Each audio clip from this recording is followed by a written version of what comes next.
사랑하는 성도님들과 함께 나눌 말씀은 사무엘하 20장 1절에서 13절까지의 말씀입니다.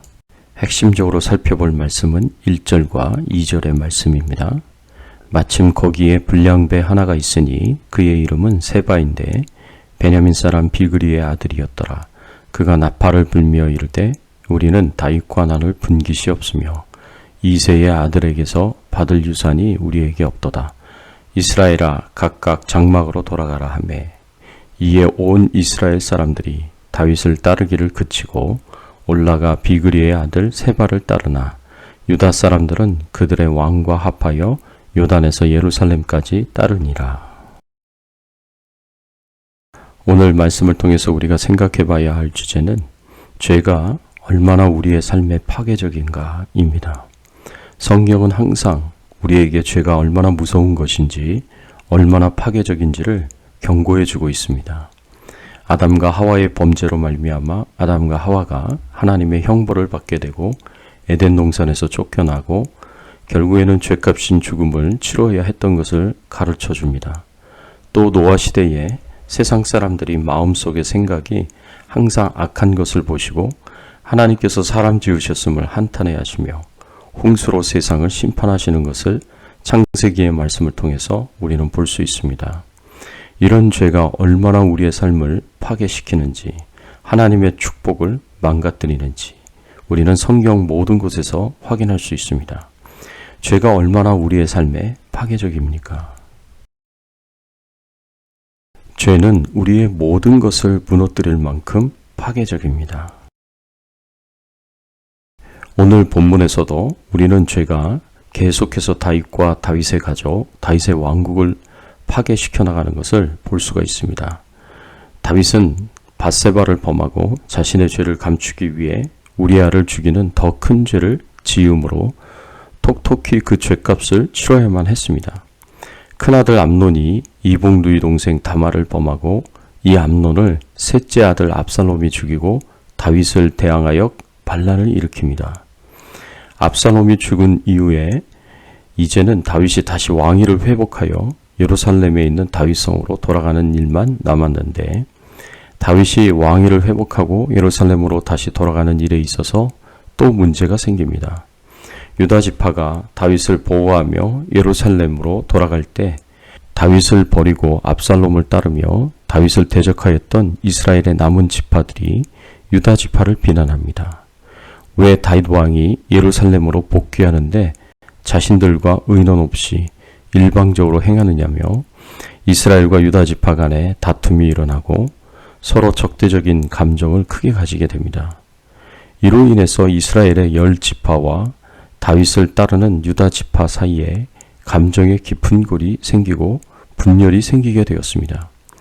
안 그래도 압살롬의 반란으로 인해서 국가의 질서가 깨어지고 국론이 분열되고 다윗의 왕위와 권위가 부정된 상황에서 이것을 다시 봉합하고 재결합시켜야 하는 중요한 문제가 있는 상황에 지파 간에, 국민들 간에 깊은 감정의 골이 생기게 된 것입니다.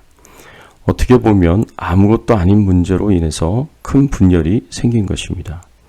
이런 차에 베냐민 지파 출신인 세바가 유다 지파와 다른 지파들 사이에 일어난 분열의 틈을 타서 일어나 반역을 선동하였고, 유다 지파를 제외한 나머지 지파들이 세바를 지지하게 되는 반란이 또 일어나게 되었습니다. 세바의 이런 행동은 아주 사악한 행동이었습니다.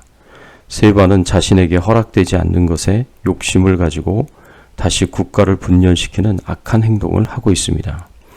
20장 1절의 말씀에 보면 세바의 출신에 대해서 설명하고 있는데, 세바는 베냐민 사람 비그리의 아들이라고 소개하고 있습니다. 비그리는 사울 왕의 조상인 베고랏과 동일 인물일 가능성이 있습니다. 따라서 세바는 사울 왕의 친척이거나 사울 왕 가문을 지지하는 과격한 사람으로 보여집니다. 이처럼 세바가 베냐민 지파요 사울 가문과 관계 있는 사람이라고 볼 때 세바가 사울왕 시절에 베냐민 지파가 누렸고 사울 가문이 누렸던 옛 영화를 꿈꾸는 사람이라는 것을 알 수 있습니다. 그러나 압살롬이 죽고 다시 온 이스라엘이 다윗을 왕으로 추대하자 이들의 의도는 다시 숨겨지고 태도가 달라집니다. 19장 16절에서 20절의 말씀에 보면 다윗을 속이고 주인 무비보셋을 모함하였던 시바와 다윗을 저주하였던 시므이가 베냐민 사람 1,000명과 함께 다윗에게 나와 살려달라고 용서를 구하는 것을 볼 수 있습니다. 다윗이 위기 가운데 있을 때에는 사울 가문의 옛 영화를 회복하려는 의도가 숨겨져 있다가 노골적으로 드러나고 위기에서 벗어날 때에는 그 의도를 숨기고 다시 태도가 달라지는 이중적인 모습을 볼 수 있습니다. 그런데 다시 다윗이 예루살렘으로 돌아오는 일에 인하여 유다 지파와 다른 11지파 사이에 분열이 일어나고 적대감이 고조되자 사울 가문과 관련된 세바를 통하여 이 숨겨진 의도가 다시 드러나게 되고 11개 지파의 이스라엘 사람들을 선동하여 다윗을 대적하는 모습을 볼 수 있습니다. 이처럼 다윗이 위기 때마다 나타나는 다윗을 향한 사울 가문 사람들의 적대적인 태도는 무엇을 의미하겠습니까? 이것은 대부분의 사울 가문의 사람들이 베냐민 지파 사람들이 세바가 모든 사울 시대에 누렸던 영화를 꿈꾸고 있었다라는 것을 의미합니다. 그런데 문제는 무엇입니까? 이들이 사울 시대에 누렸던 그 영화는 이들에게 허락되지 않았다는 사실입니다. 이스라엘의 왕위는 다윗 왕가에 영원히 주어질 것이라는 것이 하나님이 하신 말씀이요 하나님의 뜻입니다. 이미 나단 선지자를 통하여 명백하게 나타난 하나님의 뜻을 이들은 자신들의 욕심으로 거부하고 있는 것입니다. 비록 다윗이 압살롬으로 말미암아 위기에 처하게 되었지만 이스라엘의 왕위는 다윗 왕가에게 영원히 주어질 것이라는 하나님의 뜻에는 변함이 없는 것입니다. 그런데도 불구하고 사울 가문의 사람들은 아브넬이 이스보셋을 이스라엘의 왕으로 세우고 다윗을 대적하였던 것처럼 다시 하나님의 뜻을 무시하고 자신들의 욕심을 따라서 다윗을 대항하여 반란을 일으킨 것입니다. 이렇게 하나님의 뜻을 무시하고 자신의 욕심을 따라서 다윗을 대항하여 반란을 일으킨 세바에 대하여 사무엘하를 기록한 저자는 이렇게 표현했습니다. 20장 1절의 말씀에 보면 마침 거기 불량배 하나가 있으니 그의 이름은 세바인데 베냐민 사람 비그리의 아들이었더라. 세바를 향하여 불량배라고 표현합니다.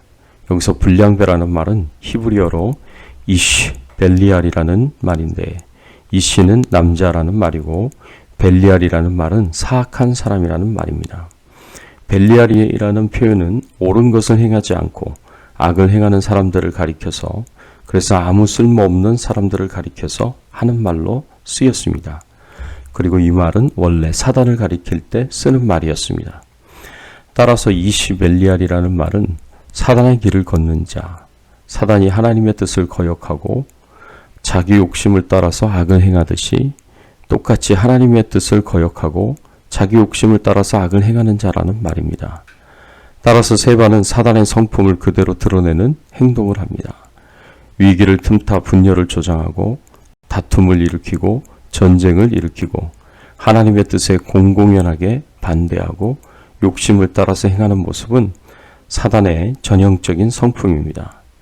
이렇게 압살롬의 반란이 진압이 되고 난 이후에도 유다 지파와 남은 이스라엘 지파들 간의 갈등과 분열, 그리고 다윗과 사울 가문 사이의 갈등과 분열은 계속해서 진행이 되었습니다. 이런 갈등과 분열은 여기에 그치지 않았습니다. 다윗을 추종하는 유다 지파 안에서도 권력 다툼으로 인한 분열과 갈등이 지속적으로 일어나는 것을 볼 수 있습니다. 사랑하는 성도 여러분, 성경은 한결같이 죄가 위험하다고, 죄가 파괴적이라고 경고하고 있습니다. 죄가 얼마나 우리의 삶을 파괴시키고 망가지게 할 것인지를 경고해 줍니다. 우리들은 삶에서 죄를 허용하지 마시고 죄가 가져다주는 악한 영향력으로부터 우리 자신과 가정을 지키고 다툼과 분열, 분쟁으로부터 샬롬의 평화를 지키고 누리는 하나님의 은혜와 축복을 누리시기를 예수님의 이름으로 축원합니다. 함께 기도하겠습니다. 하나님 감사합니다. 오늘 말씀을 통해서 죄가 얼마나 파괴적인지, 이 죄가 우리의 모든 것을 무너뜨릴 만큼 파괴적이다라는 것을 알게 하여 주시고 깨닫게 하여 주시니 감사를 드립니다. 죄가 우리의 삶의 모든 것을 파괴하도록 저희들이 허용하지 말게 하여 주시고 끝까지 죄와 대항하여 싸우게 하시고 죄로부터 우리 자신을, 가정을, 모든 관계들을 거룩하게 정결하게 지키고 보존할 수 있는 저희들 되게 하여 주시옵소서. 오늘도 하나님과 동행하며 하나님께 온전히 영광 돌리기를 소원하옵고 우리의 왕 되시고 주인 되신 예수 그리스도의 이름으로 간절히 기도드리옵나이다. 아멘.